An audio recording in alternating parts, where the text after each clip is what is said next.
అవినీతి అక్రమాలు అనేది పుట్టగొలుగులా పేరుకుపోవడం జరిగింది. కేసీఆర్ పాలన తీరు అనేది తెలంగాణ రాష్ట్రాన్ని సర్వనాశనం చేయడం జరిగింది. మిగులు బడ్జెట్ తో ఉన్న తెలంగాణ రాష్ట్రాన్ని అప్పుల కుప్పగా మార్చి తెలంగాణ సమాజాన్ని మొత్తం దరిద్రులుగా మార్చడం జరిగింది కేసీఆర్ దళిద్రమైన పాలనలో. దీనికి సంబంధించి భవిష్యత్ తరాలు కూడా కోలుకోకుండా తెలంగాణ రాష్ట్రాన్ని సర్వనాశనం చేయడం జరిగింది ఈ టిఆర్ఎస్ ప్రభుత్వం. దీనికి సంబంధించి వాటితో చూస్తే ఓఆర్ఆర్ టెండర్లో కూడా అవినీతి అక్రమాలు జరిగింది. అనేక సంవత్సరాలకు సంబంధించి కొన్ని సంవత్సరాలకు సంబంధించి కూడా టెండర్లు ముందస్తుగా ఇవ్వడం జరిగింది ఈ దొంగ టిఆర్ఎస్ పార్టీ. దీనికి సంబంధించిన వాటితో ఒకసారి చూస్తే ఓఆర్ఆర్ టెండర్లపై విచారణ సిబిఐ లేదా అదే స్థాయి సంస్థతో దర్యాప్తు.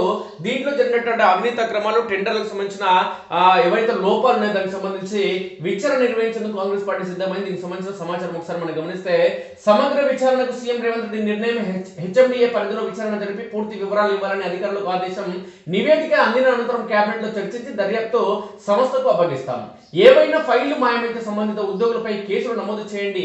హెచ్ఎండిఏ స్థలాల పరిరక్షణకు ప్రత్యేక అధికారులు నియమించాలి. హుస్సేన్ సాగర్ చుట్టూ దుబాయ్ తరహా పర్యాటక ఏర్పాటు చేయాలి.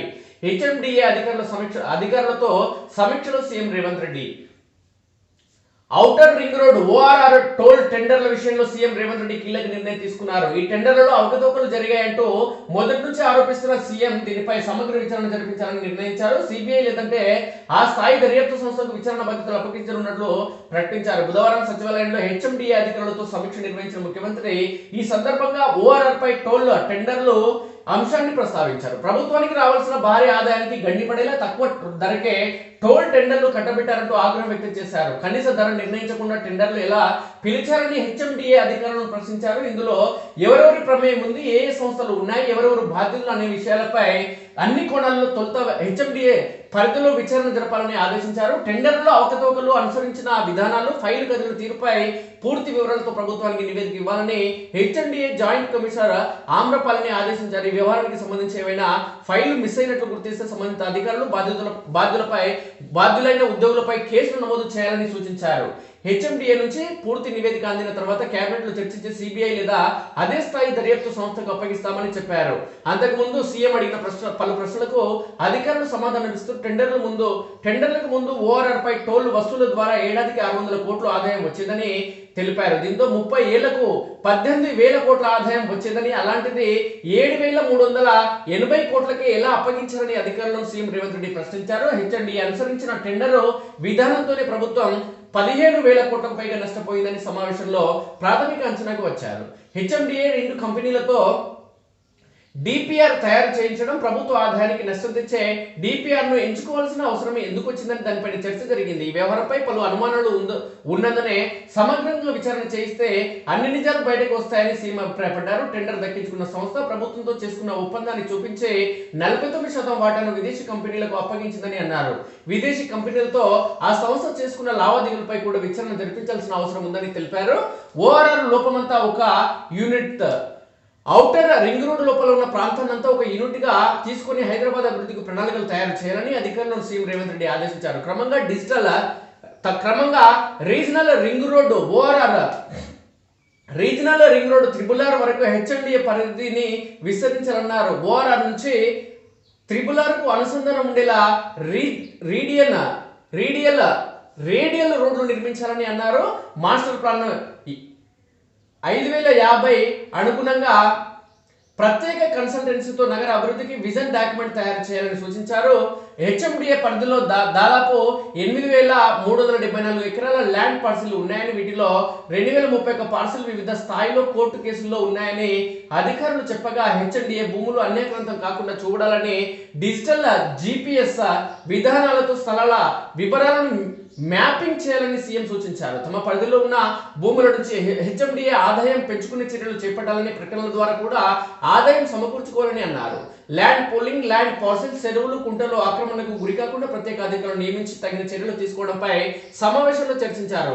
ఇందుకు డీజీపీ స్థాయి ర్యాంకు ఐపీఎస్ అధికారి ఒకరు నియమించాలని, 2 ఎస్పీ ర్యాంకు అధికారులకు బాధ్యతలు అప్పగించాలని సీఎం సూచించారు.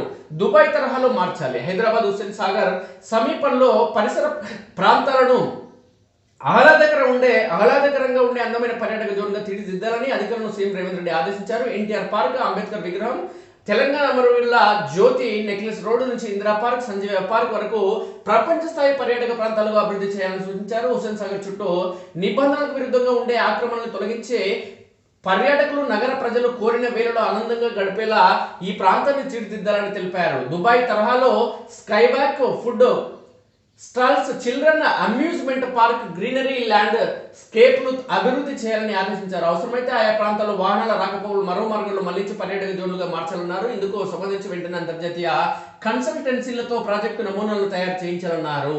ఇక లేఅవుట్ ఖాళీ స్థలాల్లో ఆదర్శ పాఠశాలలు హైదరాబాద్తో పాటు వరంగల్, కరీంనగర్ వంటి పట్టణాల్లో లేఅవుట్లలో కమ్యూనిటీ అవసరాలకు ఇచ్చిన స్థలాలు తమ ఆధీనంలో ఉన్నాయా లేక ఆక్రమణకు గురయ్యా అని అధికారులు సీఎం ప్రశ్నించారు.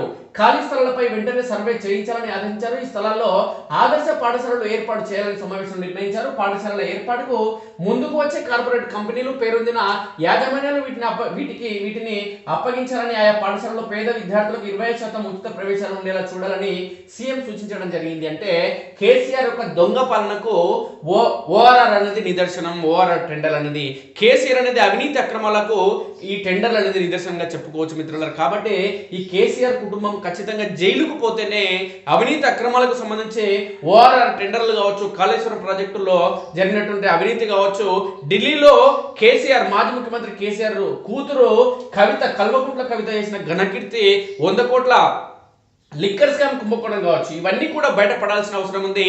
పేపర్ లీకేజీలకు సంబంధించి కేటీఆర్ చేసినటువంటి తప్పుడు నిర్ణయాలు ఏవైతే ఉన్నాయో వీటన్నిటిపైన విచారణ నిర్వహించి ఏవైతే కేసీఆర్ కుటుంబం తెలంగాణ ప్రజల మాన ప్రాణాలను లేదంటే ఈ తెలంగాణ ప్రజల ఆత్మ బలిదానాలతో ఏర్పడినటువంటి తెలంగాణ రాష్ట్రంలో ఈ తెలంగాణ ప్రజలను రాష్ట్రాన్ని సర్వనాశనం చేసిన క్రమంలోనే, ఎందుకంటే తెలంగాణ రాష్ట్రం జరిగిన తర్వాత తెలంగాణ రాష్ట్రంలో ఎక్కువగా అత్యాచారాలు జరిగినాయి, తెలంగాణ రాష్ట్రంలో ఎక్కువ మర్డర్లు జరిగినాయి, తెలంగాణ రాష్ట్రంలో ఎక్కువ ఆత్మ బలిదానాలు జరిగినాయి. కాబట్టి తెలంగాణ ప్రజల యొక్క జీవితాలను సర్వనాశనం చేసినటువంటి కేసీఆర్ కుటుంబం ఖచ్చితంగా జైలుకు పోతేనే ఈ అవినీతి అక్రమాలపైన విచారణ జరిపించి జైలుకు పంపితేనే తెలంగాణ ప్రజలకు పట్టిన శని దళిద్రం అనేది పోవడం ఖాయం మిత్రులారా.